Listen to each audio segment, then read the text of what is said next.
ಅಪ್ಪ ಒಂದು ಬೈಕ್ ಕೊಡ್ಸ.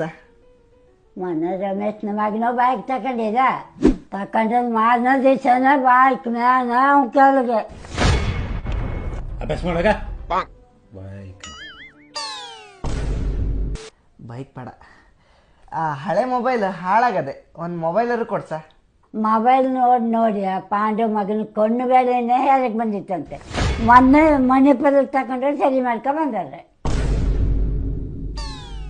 ಬೇಡ, ಮೊಬೈಲ್ ಬೇಡ. ಹೋಗ್ಲಿ, ಒಂದು 500 ರೂಪಾಯಿ ಇದ್ರೆ ಬೇಕಾಗಿತ್ತು. ಎಂತಕ್ಕ? ಎಣ್ಣೆ ಹೊಡಕಂತ ಅಲ್ಲ ಅಲ್ಲಣ್ಣ. ಹೌದು, ಎಣ್ಣೆ ಹೊಡಿಕೊಂತ ಅಲ್ಲ. ನಾನು ನನ್ನ ಫ್ರೆಂಡ್ಸ್ ಎಲ್ಲ ಸೇರಿ ಗೋವಾ ಟೂರಿಗೆ ಹೋಗುವ ಹೇಳಿದ್ರು. ಗೋವಾ ಟೂರಿಗೆ ಹೋದ ಯುವಕರು ಸಮುದ್ರ ಪಾಲು. ಅಯ್ಯ